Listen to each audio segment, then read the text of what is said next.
So welcome to this session for Digitally Digging, commissioned by UCOM. My name is Ajili Sylvia Kalunji. I am the Chief Executive of Women and Digital Inclusion. I'm also a very huge digital fan. I love all things digital. I'm also very much aware of the underbelly of the digital world because with everything that comes, that's good, something tags along that's not so good. Like in life, they say there's the yin and the yang. Those two are meant to be good. But with everything, there's an opposite. That's exactly what the good is. So the digital streets have a very good track record so far. We know that. But there's a very high level of digital scammers going about now, trying to really scam everybody of their either personal identifiable information or sensitive data like your bank details or trying to clone you or clone your bank details. But we're here to utilize these tools because they're here to stay and to utilize them safely so that we can continue to enjoy them. So today we're going to talk about Artificial Intelligence 101. I'll make the assumption, I'm going to assume that everybody here does not have a big clue about artificial intelligence. We are using artificial intelligence in a lot of ways. We've already been using it for years. It's just that a lot of people don't recognize that it is. For instance, things like Grammarly. If you've been using that as a tool to correct your grammar, that's AI, machine learning. So we're going to help you to optimize your processes with artificial intelligence. This is Artificial Intelligence 101, and artificial intelligence in short is called AI. And so we're going to learn what it's about. Like I said, I'm going to assume that you all here are like, you've never heard of it. So this is your first time, but I know you have heard of it. So we're going to have a quick introduction, manage expectations. What is AI? What can it do? What are its pros and cons? Ethical conundrum, or is it the best thing since sliced bread or since your mama's hair dye? Tips on how to get the best out of it. We'll we'll have a live demo of ChatGPT. What can these two do? Any other available tools, and then we'll end this session. Let's get on with an introduction. So, artificial intelligence, or AI, refers to stimulation of human intelligence in machines that are designed to think and learn and even act like human and reproduce something and look like it's been done by a human being or presented or created by a human. They are programmed to perform tasks that are typically require human intelligence and things like speech recognition, making decisions, solving problems, understanding your natural language, understanding your behavior, understanding what you do online. And it can be categorized into narrow AI, which is just for doing a specific task like Grammarly, and general AI that has a potential to perform a multitude of human tasks like you can, for instance, ChatGPT, Content AI, Copilot, Canva. And AI can be used in your day-to-day lives, and I'm sure you've already been using it. You may not have recognized it, or you'll recognize it, but it's not your best buddy. And you can also use it in your daily transactions and transformation. For instance, for your business, as you're a charity, you should be utilizing AI to reduce your workload and smoothen out certain tasks. Processes, automation, your CRMs, or most CRMs now are content. I'm using words that you probably don't know. But CRM is the customer response management system. Like Aweber, like GetResponse, like MailChimp, things like that. Then you can improve or enhance your customer experience using AI. For instance, those little chatbots that pop up on websites. Those were like the original type AI, which would pop up as soon as somebody visits your website and ask if they'd like to be supported. Almost every website that's worth something now has a little chatbot. For instance, when you visit NatWest, you have Cora. Cora is the NatWest, chatbot that is so intelligent and almost answers almost every question you have correctly. To date, it hasn't given me a wrong answer if I ever log into my NatWest, my little NatWest setting account. And it's also amazing for data analysis and prediction. So we're going to look at also other ways that artificial intelligence, or we'll just say AI to make the journey shorter, can be used to improve your processes, to improve your day-to-day life, and maybe, your projects, your homework, your coursework, your children's coursework. Although I think now a lot of schools are like, we better not be using AI to do your coursework, but we know a lot of people are already doing it. So, it's now a matter of, integrity. And those are the conundrums we talked about earlier. What are the benefits of artificial intelligence in your day-to-day processes? You'll increase your operational efficiency. Now, assuming you're running a business, you'll have especially you have a very small staff or you're relying very much on volunteers. Using AI can help you reduce some of your day-to-day digital tasks because they'll be done by, a chatbot. For instance, like NatWest has Cora to answer your questions, of course, having to call the NatWest line and wait for ages while somebody picks up the phone. Cora can give you an answer just like that. And of course, there's a reduction in operational costs. Again, that refers to human resources and machines that used to do the work before have now been replaced by robotics, which is also part of AI. Improved product and service quality. Now, this is very much going into highly experienced artificial intelligence. Not almost. All that is usually a paid product in order to improve your services and the quality of work that you deliver for your client base and your beneficiaries and things like that. So these are some of the things or the benefits of AI in your life. Now we're going to break this down into simpler language. So you might be thinking, Jesus Christ, she's talking Greek. But we're going to speak like English in King Charles' language very soon. So this is the English in King Charles' language. It's cheap, it's fun to use. At least for me, artificial intelligence or AI is very fun to use. It makes my tasks easier and faster, and then it saved me time, a lot of time. It used to take me, I would sit down for a week, right, to map out my whole month's blog posts for my website, the content that I would produce. It was manual work. I would do all the research. I'd find all the citations. I'd add my case studies, my own experiences. By the end of the week, I'd have a month's worth of blog posts that I was going to talk about. Guess how long this takes me now using AI? Less than an hour. In less than an hour, I've got the ideas, I've got the layout, I've got the titles, the headlines, I've got everything I need to just now add the meat and potatoes. And there's an artificial intelligence that I use that even gives me the citations so that I know that the information I'm sharing is actually true. It's coming from somewhere, not just made up. I'll use the word today that maybe you've heard of before, but AI does hallucinate. Like it totally gives you wrong information that it makes up in its own sentient head. A lot of us in the digital world believe that AI is a sentient being with feelings. And so when you are communicating with AI, you have to be polite. Use the words thank you and please, and it will give you better answers. I have done it and it is true. So it has been taught to accept and to appreciate human kindness, human politeness, and human behavior, really, which is what it is. It finds stuff I don't know that I would never have known unless I use this to do my research. It can give me trends that I have missed. And that's very important, especially in the digital world. And in the world that you work in, wherever it is you work, artificial intelligence can give you the trends, what tells you what's going on if you didn't know about it. Oh, bless me. Or you might have known about it, but now it gives you the bigger picture. It gives you the juice and the meat and potatoes that you may have missed. It's good at applying standard frameworks and adopting the right professional tone.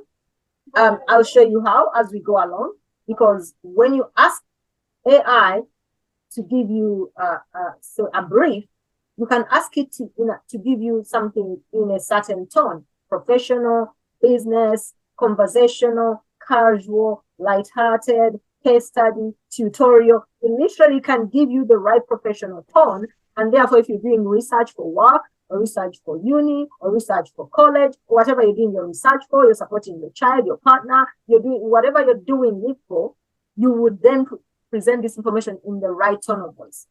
And a lot of AI, especially ChatGPT, which is most of you know, is an American product. And so the English it presents is American. And so if you take what it gives you as gospel and you present it at work, they would know that you got this somewhere, probably AI, because a lot of words will be presented in the American way as opposed to the UK way. So there are also prompts that you're supposed to give AI to bring to you the right English, not the American English, but the Queen's, bless her soul, the King's English. Okay, so what does it do best? In addition to what we've said before, it can help you summarize and synthesize, reducing your content to manageable bytes. For instance, if you have a long bit of text, like maybe a whole page, and you want to summarize it, and you stick that text into ChatGPT. And by the way, you can ensure that ChatGPT will not put whatever content you've given it into the public sphere, because that's how it gets more information. People keep putting information in there, and so it gets all that information and adds it to its database. It literally goes through millions and millions of databases to give you the answer you're looking for. So if you give it data, it will add it to that database, because it will just use it as use keywords and file it away in the right place. You can turn your audios into text. Did you know that? Without you having to spend a fortune, like OTA does that. I use a lot of Audiet does that. Obviously, Adobe does that, and turning your audio into text and vice versa as well. On my phone, if I want to listen to a certain biblical verse in the morning when I'm doing my devotional, I just listen to it audio as I'm brushing my teeth. So I can multitask even as I'm doing what I need to do to connect with my inner man, nothing to do with religion. Clarifying and structuring. So you can have persuasive structure for your blog content, for instance, or your social media content, and you would be using the right content because you're going to check, and check. When I say check, I'm talking about fact checking. Because like I said, artificial intelligence hallucinates. It can literally give you a case study that never happened. If you tell it that you want a case study, it will give you a case study that most probably did not happen. Someone's calling me, just a moment. Hello, Pastor Sam. Can you call me back about 7 minutes? Thank you. Thank you. Right. So yeah, it can help you do that. Now, it can also help you refine your content, summarize your ideas, and therefore refining it and giving it back to you in a shorter form that is probably less. For instance, you have to write a report, and they tell you need to have for instance, in charity, I'll give charity as an example because Diasporan is a charity and Wodin is as well. When you're writing your funding bill, right? They tell you that they only need 300 or 500 words or 100 words. And almost always you have more words than what they've told you to write. What you need is write it all down the way you download it from your brain. Then once you've done that, and like I said, you can actually tell ChatGPT that you don't want your content shared to the public sphere. And I'll show you how to do that today. So once you've got all your content and it's like 1,000 words and they only want 300, you stick it into your ChatGPT or any other AI that I'll share with you today, and you tell it, would you please summarize this into 300 words without losing content and without losing the value. You have to be very specific in the prompts and in the instruction you give AI so that it can give you exactly what you need, and it will do that for you. Once it gives you your first draft, copy that, paste that on a Word document, and then ask it to do it again about 3 to 4 times. You'll always get a different flavor because AI iterates stuff. So it gives you different things again and again and again. It will never, ever, ever give you the same answer. So if you didn't quite get the first one and you think, oh, I'll just tell it to regenerate, and then you realize you've missed something in the first answer it gives you, you'll never get that back. So I always copy and paste on a Word document, but I'm jumping the gun. Brainstorming ideas. You don't have to stare into space. I know a lot of authors that literally don't know where to start. And and these days, AI has literally transformed the author space, because you don't have to ever look at a blank screen or a blank piece of paper wondering, this was my exciting idea, and now I have no idea where to go.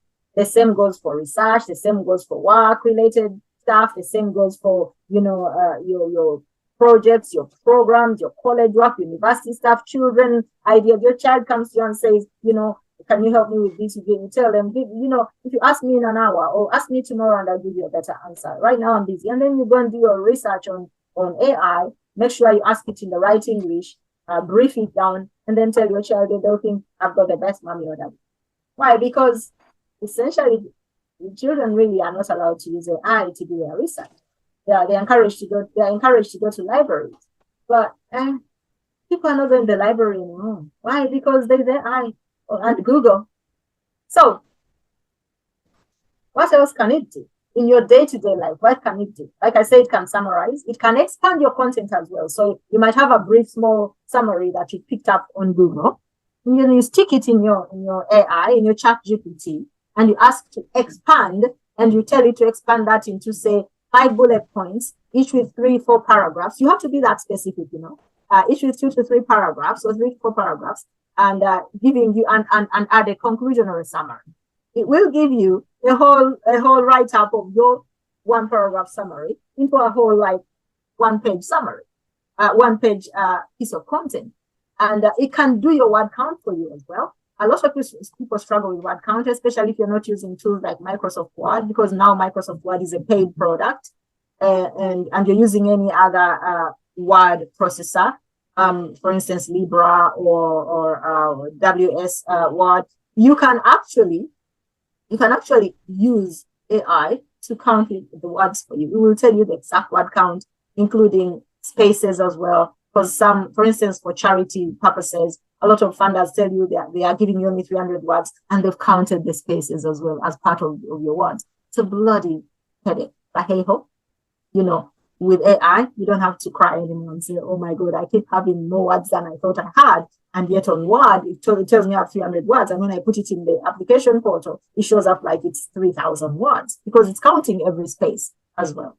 So you can ask it to deliver your results in UK English as part of your prompt. Obviously, if you're based in the Americas or your work is American or your employer is American, you can ask it to deliver results in USA English. It can be conversational, like I said. It can give you different professional tones, casual tone, tutorial, case study. Or it's an amazing development in the content creation world, in the research space, in documenting space, all kinds. It can create visuals for you. You can put a text-based explanation in an AI, and it will give you a unique image that is not like any other image that everybody else has used or is using as your image. For instance, if you don't have social proof yet, like image-based proof or videos, you can use AI to create those for you by just putting in the text, and you get the visual from AI. For instance, you can do that with Canva as well. So AI is brilliant for a memorandum of understanding, for instance. If you have a project and you're going to give people tools and they're supposed to return them, or they're supposed to use those tools to further support the charity, you can have a memorandum of an understanding created by AI for you. And all you have to do is edit it, make sure it's reflecting your project. But I'm going to show you very quickly how to do that to ensure you get the most from your inquiry or from your research with AI. You can have internal work documents that will take you a whole day. Like I told you, I used to take a whole week to map out content for a month. It now takes me less than an hour, and I have a whole month's worth of content, including visuals if I want to, because like I said, I can have the visuals created, but usually I have more than enough images. But if you don't, you can create your visuals using AI. And you can even have your dinner recipe. You can create your dinner recipe for tomorrow. You can create a whole menu from AI. And since it's for personal use, you wouldn't really be breaking anyone's, plagiarizing, because, research is in itself plagiarizing anyway, although, there's all kinds of words about it. So you can use my suggestions as guidance, but be authentic and be conscious that AI needs your input. It needs your smarts in order for it to be smarter or just as smart. Because a lot of people think AI is smarter than humans. At the moment, it is not.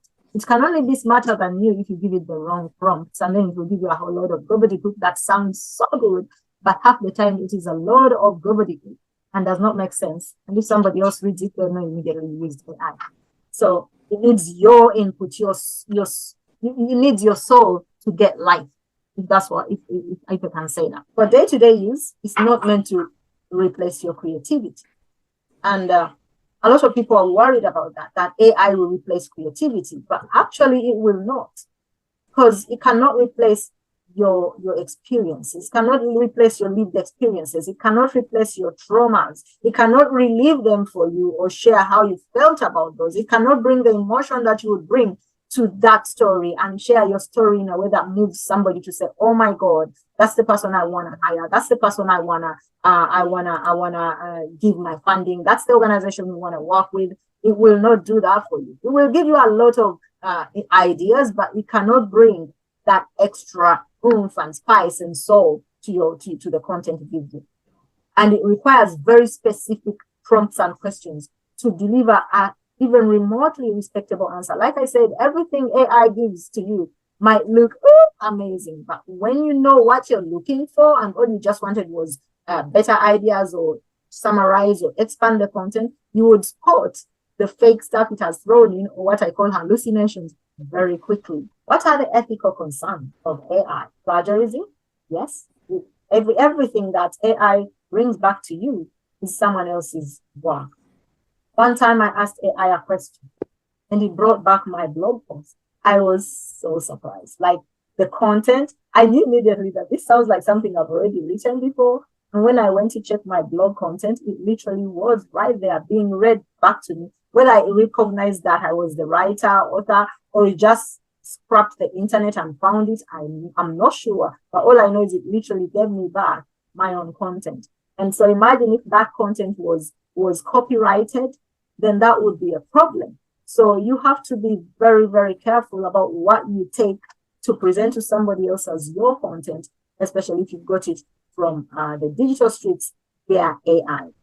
Less jobs for humans? Absolutely. Just like a machine working reduced the number of jobs people had back in the Industrial Revolution, AI is reducing the number of jobs humans have in many, many areas. For instance, look at the truck drivers in the States who were replaced by self-driven trucks and vehicles.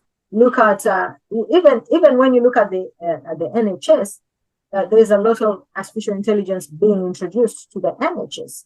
When you look at the things that used to be done on a factory floor, now there's a robot doing the work. Amazon uses robots in its warehouses to sort stuff, to pick stuff from the very top, bring it down. There's somebody manning these robots, but hey, those were thousands of people's jobs that now are not there anymore. Every single industry you look at, artificial intelligence is coming in, and it's not coming in by itself, but it's being introduced to replace humans, to cut costs for the companies and the organizations that use them. I always say sooner or later they'll wake up and realize that these products they are producing AI with are meant to be served to humans, and if humans don't have the jobs to buy these products, they will have a lot of stock that nobody is buying because, well, they decided that they're using AI and releasing the humans. So can you ignore it? Will it go away? No, the Industrial Revolution didn't go away. It just carried on.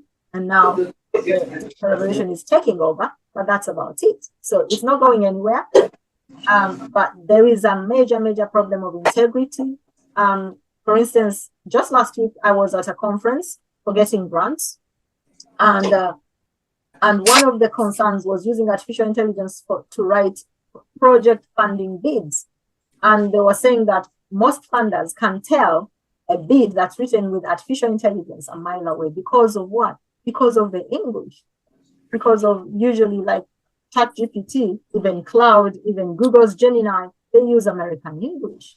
And you're in the UK and you're applying to a UK foundation or trust or whoever, and your whole bid comes across like you're an American submitting that bid. They will know you used AI. And then there are certain words that literally they don't like to see.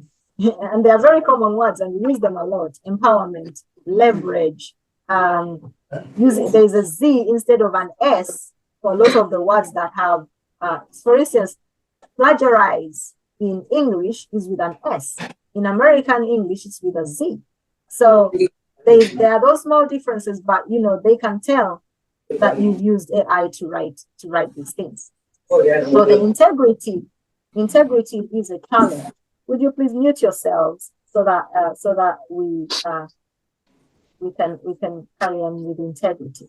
And by the way, sorry about the banging. Our neighbors are renovating, and it's been going on for months. But hey ho, someone has to make their home look nice. And what does the law say? We're going to focus on the Charity Commission because UCOM is a charity. And when it comes to artificial intelligence, the Charity Commission says you need to evaluate use. Now, I'd like for you to consider yourself the Charity Commission in your home or in your workplace or for your child or for your own projects. Become that person who is responsible to ensure that you are using these things with integrity. So you copy the Charity Commission kind of best use practices for your use of AI.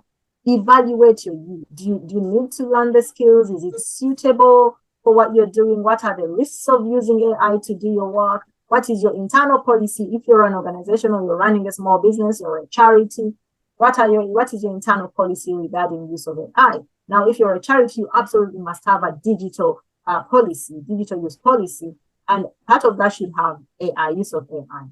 Ensure compliance. That's why I said in the last few sessions, be careful what you enter on the digital streets and what you share on the digital streets, including your personal identifiable information. You must never, ever put your PII inside, say, ChatGPT asking a question. Don't even put your name in there, because then your name will become public knowledge too. God knows how many millions of people are looking for data used as part of their research. So data security, again, information that's got from AI means there's a data breach for somebody, because their information might be in the public sphere, even though they didn't intend for it to be in the public sphere. So are you going to reuse it, not knowing who is supposed to give you permission, and they might go, you use that data without our permission and we're taking you to court. And you're like, but I got this information online. Well, it doesn't mean that you whatever you get online, you use. Verify. Like fact check, and fact check again. And does it align with the tasks that you're doing? If it's a tool you want to introduce in your business or in your family life, does it align with the tasks you're asking it to do? If it doesn't, let it pass. Does it enhance efficiency? Does it help you prioritize and streamline your tasks? Again, yeah, if it does, then go ahead and use it. And that's why we use AI, because we can use it in all these ways without necessarily breaking the law at all.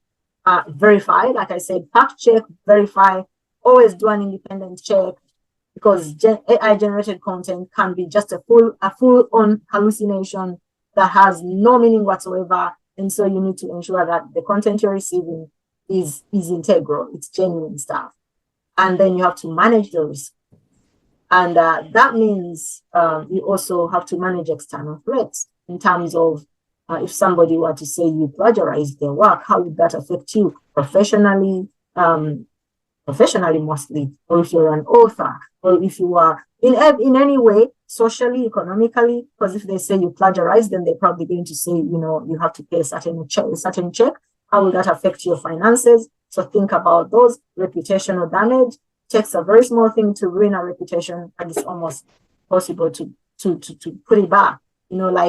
Like they say in my language, you cannot put back the feathers that you have taken off a chicken once you've released them. Then the wind will blow them away. You can't get them all back. So be careful with how you use AI. Fact check, verify. I can't emphasize that enough, because if you're going to use AI the way I use it, and the way the world is basically going to force you to use it, then you have to be very sure of what you are using, so that and get the benefits thereof. Does AI need my input? Yes, it does. It needs the facts. Like I said, I did ask it a question one time, and you gave me a whole case study, because I had put case study as one of the outputs I wanted it to give me. And so, and And in that space, I had a case study I was going to put there, but I left it there because I wanted to make sure that the results I get would give me the space where I would put the case study. And it gave me a whole made up case study based here in Liverpool, done by Wodin, who was benefiting. He gave them a name. You know what I mean? So, and everything he shared was completely off, like it wasn't even right. So you could say you could have brought back stuff that was real, that maybe just needed changing a name and it was a fact, but it actually made it up. So hallucination is real in AI is fixed. So it does need the facts in order to give you a correct answer. And it needs your human touch in order to stay on the factual side. And it depends on your skills as a user. It depends on your skills and your knowledge of the subject you are asking of it in order to give you an answer that would stay on the integral side. And so if you ask it intelligent questions and you understand what is right and wrong in that field that you're inquiring and researching about, then you're going to get some really good answers. And today I'll introduce to you an AI that actually gives you fact-checked information that is cited, that, it will tell you who wrote that, and it will even point you to the link so that you know where the information is coming from, and it's not just throwing hallucinations at. And it needs direction. We call them prompts or questions. And if you keep asking a deeper question and dig deeper, you get a truly deep, well-researched brief that you would take weeks or even months to put together if you didn't have the tools at your hand. Feel free to ask any questions in the chat. Feel free to drop ideas of how you use AI in the chat. Feel free to share what AI tools you use in the chat so that we can share them with everybody else. And we'll have a Q&A at the end. If there are any questions, we'll answer them. But feel free to drop the questions there as we go so that you don't forget where the question was. And I also, when I check the question, I can actually relate to what part of this presentation the question was directed at. Oftentimes, like I said, artificial intelligence may not be right the first time. So I recommend ask again and again, and you keep giving it different prompts and iterations of what you're asking of it, because then it iterates different answers for you. Like I said before, you will never, at the moment at least anyway, you'll never get the same answer that when you ask something of AI. I tried asking the same question 20 times, and each time I got a different answer. So I could have gone on and on and on, but I wasn't doing any research for anybody paying me. So I thought, okay, enough, Seal, you have actually proved that it will not give you the same answer. So you have to make sure that you save your answers on a Word document or Notepad or wherever it is you're saving your stuff digitally before you ask the same question again, because you can ask the same question again and it will always give you a different answer. And it will not make you stand out. If that's what you're looking for, because like I said, it's going to share stuff that's already been shared and regurgitated online several times. So if you don't have examples, you don't have case studies, you don't have user experiences, you don't have lived experiences, you don't have examples that are related to the subject that you have experienced yourself, or testimonials or reviews or feedback, then you're going to sound like everybody else that has done the same online. And worse still, it will be a whole mishmash of different people's ideas presented to you, so you will not be standing out. But if you add all those things that I've shared, like your case studies, your testimonials, your experiences, user experiences, feedback, all those lessons learned, evaluations, you will then have a richer document that actually has your soul added to it. So instead, you should be using artificial intelligence to map out your ideas. And then you get what it has given you and fact check, verify, add soul to it, add that spice to it. I've just given you ideas of what that spice looks like. And then you can then, once you've got that information, put it back inside the AI, making sure that you've ticked that tool that says don't share my information with the public. And then you'll see a much richer result coming out for you. You can either tell it to expand on that or give you a break. It's really a game changer for me, at least. So let's look at the do's and don'ts. We've looked at the challenges, the ethical questions, what should you do and shouldn't do. Make sure it has included all the important stuff. And how do you do that? By giving it prompts. Those prompts can be bullet points, they can be number, numerical, but give it an idea what you're wanting it to do instead of just giving it a question. Fact check, verify. I'm going to say this again until you're bored with it. Verify what it gives you always. Check your spelling and grammar. You can either do it physically, but if you have already instructed it to give you an answer in the UK English, then it will give you an answer that is UK English as opposed to Gujarati or something. And then you're going to go and double spell check and make sure that the spelling is right and the grammar is right and it reads right. Because when you read something, you don't want it to read like it was written by a robot, which AI is really, digital robot. So you want to put the human touch. And if budget allows, get a paid version of that product. You get way better results. Way like miles, like day and night. Those are the do's. The don'ts are don't ever share your personally identifiable information or anyone else's identifiable information with artificial intelligence, because you'll be putting them out there. Data breaches have been done because someone putting the wrong data in the eye. Don't assume that the information it gives you is the truth, because like I said, it can tell downright lies, it makes things up, it also copies other people's stuff verbatim and gives it to you. And so if you take that and then reproduce it, for instance, if you wanted to write a blog post for the UCOM website and it gave you a blog post that I wrote for Wodin verbatim, and then you go and publish it, Google will ding you and downgrade your website because it will know who wrote that first, and therefore you have reproduced it verbatim and your website loses its ranking completely. Don't assume it gives the same answer because it never does. So save your copies. Copy, paste into every AI gives you an opportunity to copy. It has an icon for copying, and then you paste on a Word document or whatever word processor you use. It's iterative. It gives you the different answers again and again and again and again to the same question. So don't assume it will give you the same answer because it won't. It mimics human behavior, and yes, it can have a bad hair day. It really does. Like when it gave back my information that I had, that I didn't. I was shocked. So if you're an author or you're a writer, you would be shocked if you've written a paper on a certain subject, or you know someone who's written a paper on a certain subject, and you ask that question on AI, you don't be surprised if it produces their work for you and gives it to you as your answer. And so if you do not fact check and verify, you could be in trouble for plagiarism and copyright. So what AI tools do you use? You can post them in the chat so I know which ones you use. I've given you a list on the screen of some of the ones I use. There are a lot more that I use, but definitely those are some of the ones I use. And I'll share with you what the one I like to use most. It's not on the list yet. So ChatGPT it was first to market as calling itself OpenAI, even when we were already using AI, but ChatGPT came up and said, we are creating a tool for you that you can use to do research, to find information, to do briefs, to summarize content, to all the beauty that ChatGPT does. And so everybody now is following ChatGPT's tail. Then it started as a free OpenAI, and now it has a paid option, which gives you way better answers. Like I cannot even tell you how much better answers it gives. Then there's Google Gemini, that's paid. It's a paid product. Bing AI is a free, I think, up to a certain amount of data, and then you pay for it. There's Grammarly. It's Grammarly. So the first three that I've shared with you are all for research.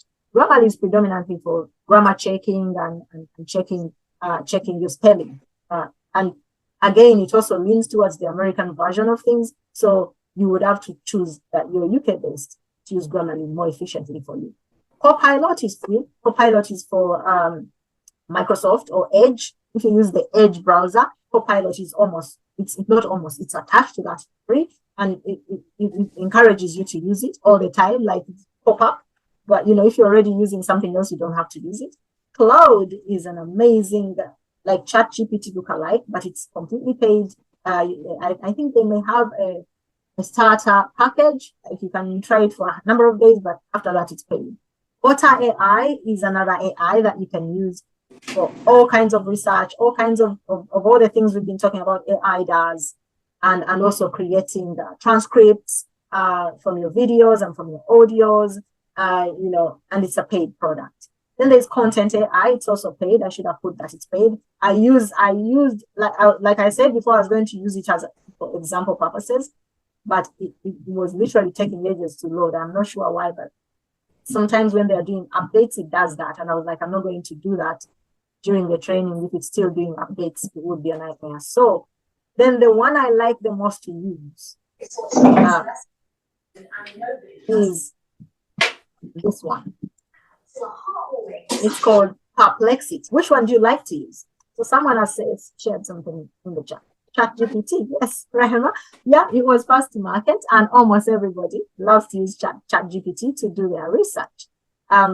When they are not being a bit snarky, and I'm telling you that they're doing other stuff, and you're like, oh my God, I don't know, I went to ChatGPT and I couldn't log in. So I love Perplexity because A, it's free. Obviously, it has a paid version, but the free version of Perplexity is amazing. And all the challenges that ChatGPT had, Perplexity has fixed. So it really gives you the source of the information. So it gives you a citation for the answers it gives you. So it tells you who wrote this first. The information I'm giving you, this is where I've got it from. So that's what citation means. Meaning, it's actually giving you real answers, that it's not hallucinating. And if you ask it for a case study, it will give you a real case study of another organization that has done work like that. And obviously, if you're doing a case study, then you're going to want to use your own case study, unless you're looking for a general case study online. It's great for writing funding bids, or coursework or work-related projects that require quoting the source or the citation. It's footnoted. That's what the word is. So all those it's footnoted. And it's such a useful tool for work purposes.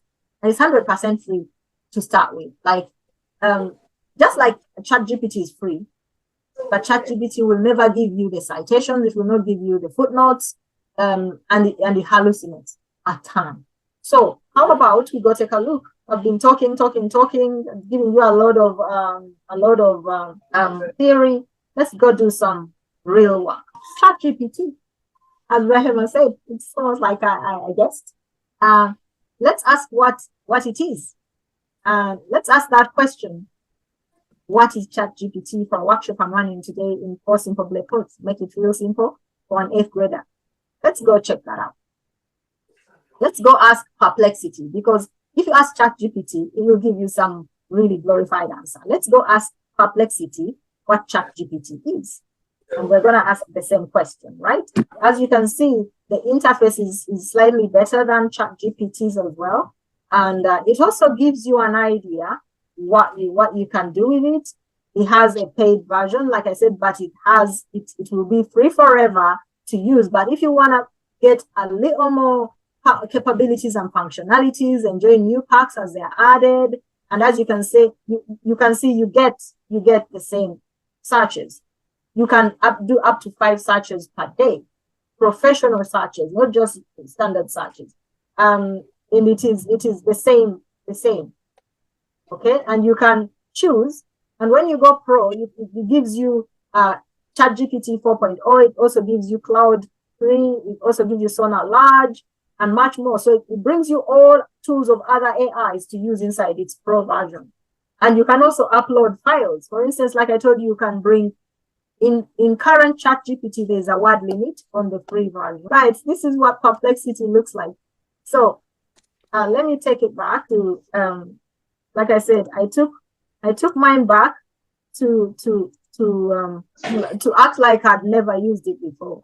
So so you can try the free, or you can go for the pro if you have a bit of a budget. But you will never really need that unless you're doing a ton load of research. But you have this per day, so you can wait for the next day and the next day. You don't have to, unless you're late for your presentation, dissertation, or viva or whatever. And so if you say continue with free, it then takes you to a page which shows you how it works. And then it encourages you to download the app on your phone, because if you use your phone for a lot of research, that's a great idea. Make sure you have space on your phone to download it. And then you can ask your first question. And even gives you ideas, what first question you ask. For purposes of this training, I actually asked it a question about a recipe. Can you see that question? Yeah. Create a recipe that has 40 grams of protein, and 5 grams of fiber using chicken and vegetables. Make it spicy. And it literally, you see, these are the citations, or what we would call footnotes, where it picked up the information from. Okay, and this is the answer it gives you. And then, yeah, very detailed answer. So, spicy chicken vegetable stir fry. That's the answer I gave you. This is what you could do today for dinner. It gives you the marinade. It gives you the instructions, how to make it work. And then if you like it, you copy that. Remember I said always copy and paste. And if you don't like it, you can share it also to save that. And if you don't like it, you just ask it to ask a follow-up question. Can you do the above with beef? Or can you give me a vegetarian option? Or things like that, you know? Or you can, let me ask so you can see. Can you make this vegan? Oh, certainly. See, it answers you like you're talking to a human. Certainly, I'll modify the recipe to create a vegan version that still aims to provide approximately 40 grams of protein, 5 grams of fiber while keeping it spicy. Here's a vegan spicy tofu and vegetable stuff. Stuff right. There you go. It gives you everything as before. And then it also gives you related ideas that you can pick. So I find this a lot more interesting than, and also user-friendly than ChatGPT, because it also tells me where it found the information, so that I am not copycat and an information stealer or plagiarizer who might be then taken to court for plagiarism. Getting back to trying to give you an option to ask your first question. For this, I'm going to assume that we are writing a bid for £1,000, right? And we are getting that from the Action Together. And Too Great for Hate is the grant bid, and it's about hate incidents and hate crimes, dividing communities. And I'm going to use these as the aims of the grant. So I'm going to ask it a question that's quite targeted. And we can do the same on ChatGPT. So we're going to skip that and we're going to ask our own question, right? So, you always have to tell it in general who you are, what you're doing, so that the answer it gives you is related to the work you're doing. You see, so I've said I'm a highly successful fundraiser for a charity and work with funders to create bids for amazing projects. Can you please write for me a brief regarding hate incidents and hate? Now I could put that in quotes. Could you please write it in UK English? And would you please break it down in bullet points covering the following criteria? And then I hit enter. Once I hit enter, it's going to bring an answer. Already, it's giving me the sources, and there are 7 more sources of where it's picking up this information. So it's UK based. It is UK English. It's giving you ideas what you can do with your project in your project bid. So you can expand on all these ideas, and each one has a source of where it got that information. Here there's 1 source, here there are 3 sources, here there are 3 sources as well. Do you see what I mean when I say that when you use Perplexity as opposed to ChatGPT, you're getting the sources of your information, and so you're not being hallucinated at number 1. Also, ChatGPT likes to use a lot of emojis inside its answers. It's annoying. If you're writing an official document, you don't want no emojis taking up your space. And as you can see, it is using these as headlines because I asked it to, and it's given me a basis to start from based on the funders' criteria, on the aim of their grant. So when I'm writing my bid, I could remove any of these things and just focus on, say, 1 or 2, and then ask it to expand. If I'm happy with that answer, I would copy that and paste it in a Word document. So I'd copy that and go Word document. Even if I don't like it, I'll still copy it and paste it. And when you paste, it gives you the citations as proper links on your Word document, okay, which is amazing. I could say edit query. Editing that query. So before that, I just clicked back because I wanted to add more information. Here, I clicked on edit query I can edit the original query that I put in directly. I can also say, can you please add a summary of how you would evaluate such a, oh, thank you. Oh, maybe I can't write English, please. And remember, The reason why I took this back right down to the to user, because it gives you 5 tries a day, pro tries a day, and then it takes you back to basic. So the answers it's giving me are the answers it would give somebody who is on the professional package. You see what I'm saying? So these are the answers I would get if I was running on the professional packages. And to evaluate the effectiveness of this project, it has given me how I could evaluate the project. Obviously, you know your different evaluation tools and processes, but it gives you a baseline. It gives you a great idea how you can do that. If this was your project for work, your project for college, your project for university, for your master's program, your project for your degree, your project for your child's work-related or school-related program, you would have a baseline to work with, and then you would have to go and personalize that 100%. Every single citation it has given you, every single source, you would have to go and check it to clarify that it's actually saying what it's saying. But Perplexity never gives you citations that are fake. ChatGPT just might do that. You know what I'm saying? Inside the library, so we've done 3 checks so far, I think. Was it 2? Well, I've done 3 because I did the recipe one as well, and then I asked it to give us a vegan one. So I probably would have just one more pro version in order to get a better answer. So those are the things you can do. It can also give you images. You see what I mean? It gives you the images that you can use for your campaign and for your bid. You can reuse them. Or you can just use your own. These are some of the examples of the images that has brought back for you. You can search videos if you're looking for videos to use. That for research purposes, you have an option to check that. So it gives you various options that you can check to improve and it can actually allow you to generate images if you have the pro version. Like I said, I took mine back right to free in order to help you see what you can get. And I did talk about that AI can generate images for you. The images from Perplexity, you would think that they were real, that you did them for your project. But because now this is for the pro version, you cannot generate an image. But you can go and use Canva to generate images as well. So you don't need to use this one as a paid product when you can use Canva for free. So there you go. Now you can mark this and save it to your bookmarks, because now you know you're going to use this. Let's go and ask this same question to ChatGPT. I'm going to grab it. I'm going to grab it from here so that I don't have to retype it as well, and paste it. As you can see, these days, ChatGPT literally wants you to pay. Okay, from the get-go, they are really trying their best to get you to pay. So at the top, this used to have the login at the corner, but now it starts with the paid product.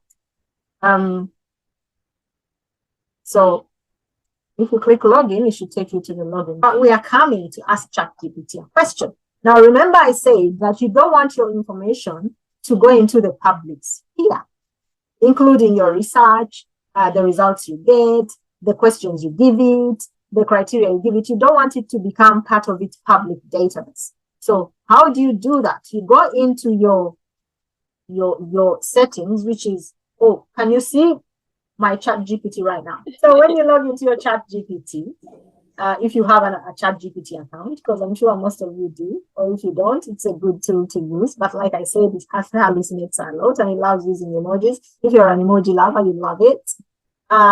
It's always wanting you to upgrade. But let's go to your settings so that you can know where to remove certain controls so that they don't have access to your public information. As you can see, I removed that. Now I've given them permission, but I've taken that away. I don't want them looking at the stuff that I use. Language, it auto-detects to English US, as you can see. You want it to use English UK. You want it to go, you have to scroll a long time to find English UK. You can even ask it inside of your questions, like I did Perplexity, so that it gives you, it can even give you an answer in Kiswahili. It has various languages. But English UK, that's one thing I noticed, that it does not give you English UK. You have to ask it in the questions directly for it to give you English UK information. Generally, You can use either a dark theme or a light theme. I like my themes light, and the system theme is light. So that is okay. So now let's ask that same question. Now you can also bring your information, like I said, you can copy your information and paste it and ask it to create a brief, which I'm going to do if it does not limit the amount of words I can use to show you that you can do that. Also in Perplexity, you can do that. By the way, you can tell it, you can customize ChatGPT, and that information can be already there. I also removed that information for myself so that I can give you a better experience. So you have up to 1,500 words. It even gives you prompts. Where are you based? So I'm a highly successful fundraiser and work with a charity fund, amazing projects, based in Merseyside. So I've told it what I do for work, where I'm based, and my goals. My goal is to create a powerful funding proposal. To create powerful funding proposals, not just one. Powerful funding proposals for the work I do that are professional, have case studies, are result-oriented, and look at the evaluation. How would I like ChatGPT to respond? Professional, long responses in bullet points, statistical, data driven, not bullet points. And neutral. ChatGPT shouldn't have opinions. Please avoid type and please use UK English. And that's it. So I've told ChatGPT what I want. You have up to 1,500 words, so you can be as detailed as you like, or as minimal as you like. And then it's enabled for new chats. So you save that. So you've now customized your experience, and ChatGPT will be giving you outputs that are targeted to what you're looking for. Now let's go ask it a question, and you'll see how you can use this for your research, for whatever you want. And remember, you want to fact check, and you want it to give you information that is professional. Would you please write it in English? Would you please break it down in bullet points? In this criteria, raising awareness. Oh, let's see what the criteria was again, because I can't quite make out which one is increase, improve sharing. Okay, improve sharing, culture, understanding difference, LGBTQI, and can you please? Right, so I've broken it down. I can remove the I'm highly successful. Now let's see how efficient ChatGPT is with as opposed to Perplexity. It's doing it. And also, did you notice how quick Perplexity was? ChatGPT does a lot of scrapping. We call it data scrapping. In other words, it looks through millions of databases. Perplexity, on the other hand, is more targeted. As you can see, it gave you citations, or went to specific sites based on the words you used and based on who you are, in order to give you an answer. I'm sure it's done. Oh, it's still doing. So this looks all great, and since you already have the Perplexity example, you're going to then compare the two. You have one that's already given you citations. You can also, the beauty with ChatGPT is it's very detailed. Okay, and because of the work I do, it has removed emojis, right? Because I removed that to give you that idea where to put the instructions, to tell it exactly how you want it to show up, and also to be more direct. Use UK English. I'm looking for ways that it may have used US English, and it actually is sticking to UK English. It's quoting UK law.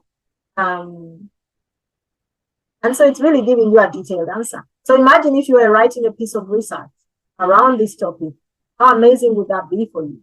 That you already you've created a mind map It is literally giving you this information in bullet points. So you can expand on one bullet point or reduce. You can also ask it a different question in a different way.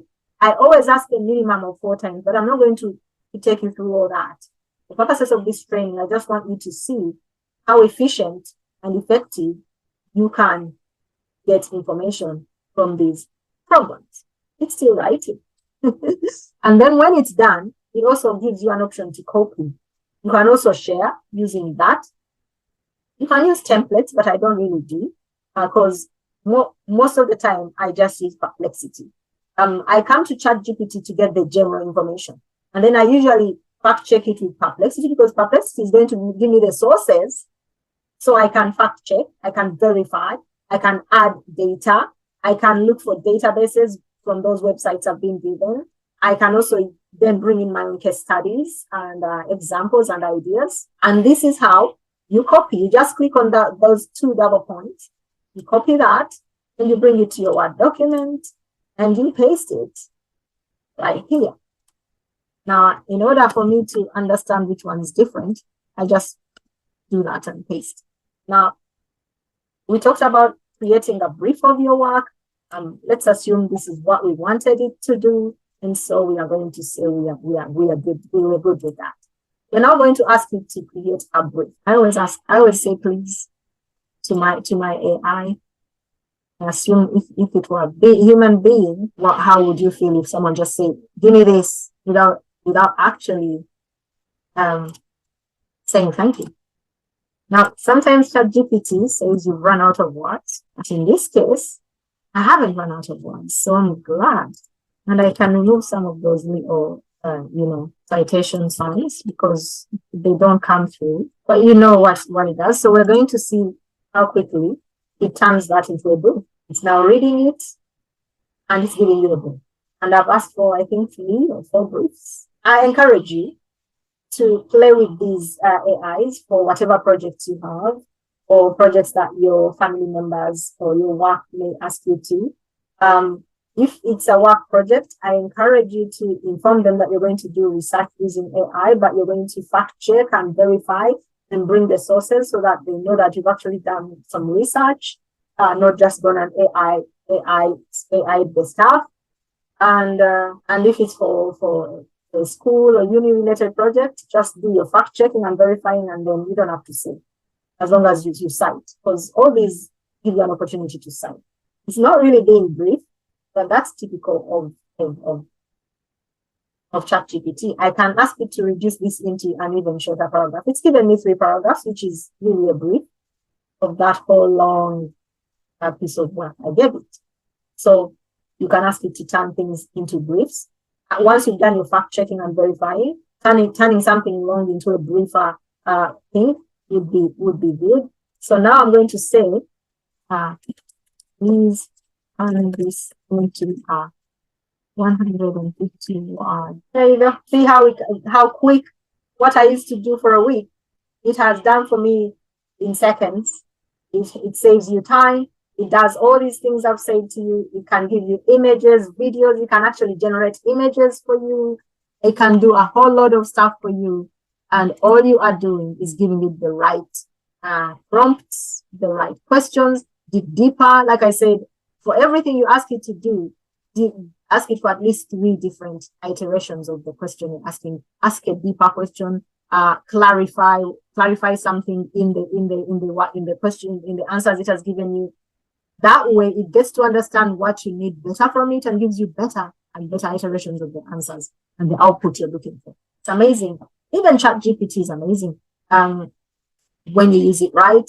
As long as you have a way to fact check, and I've given you another AI that allows you to fact check and allows you to verify the sources and the information you are getting. And if you know the topic you're researching about, you just read the output and you see what is right and what is wrong and what is a bit, and you know how to get around that. We looked at what ChatGPT is.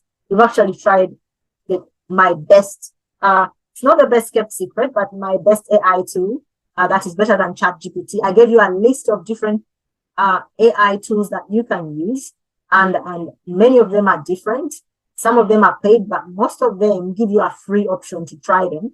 If it's for work, if it's for projects, and you can give it a try while you have a free window. And then you get what you need, and then you just unsubscribe, which is also fine. We've gone through, tell it who you are before you do any work on, say, ChatGPT, because most of you probably continue using ChatGPT. You can also tell Perplexity who you are. Always tell it that you're successful, and who you work for, who is your beneficiary. I forgot to write that in the question. Who is your beneficiary in your fundraising work? What exact projects do you work on?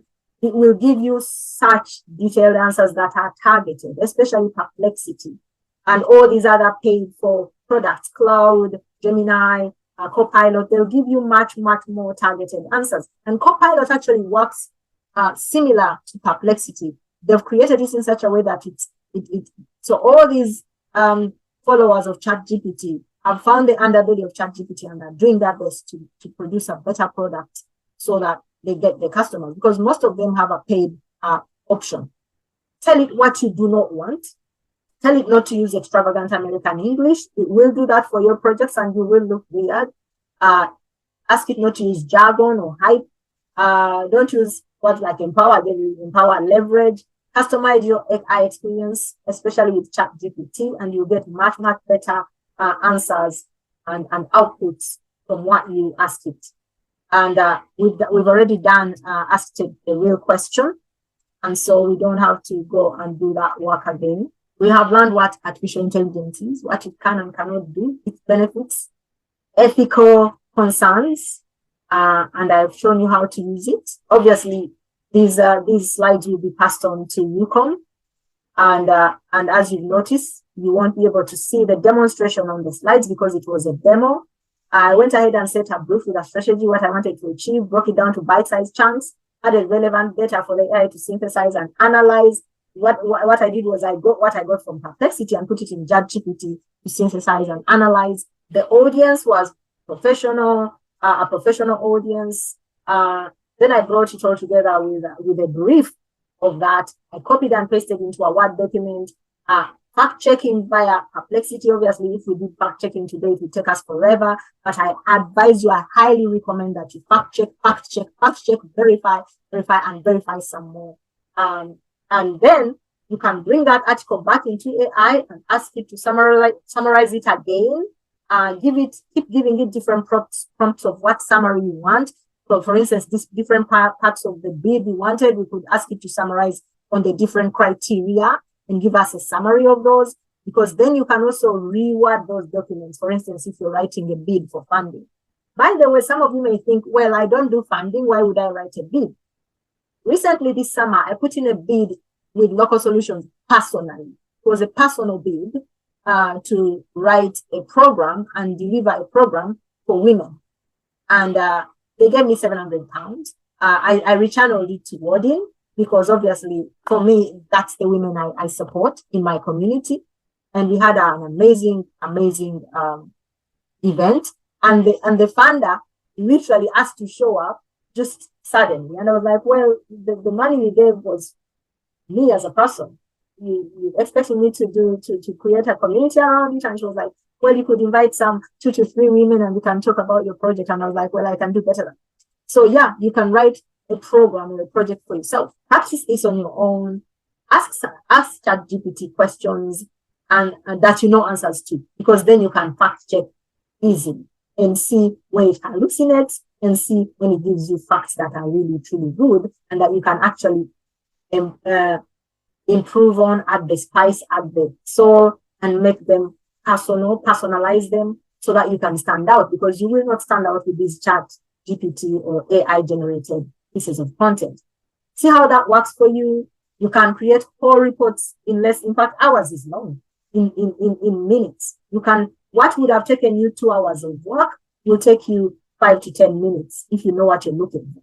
And that's why it's taking over certain jobs, because they don't need to use people to do some of those basic research tasks. What used to take you weeks will take you minutes. If you have any questions, I'm happy to answer them.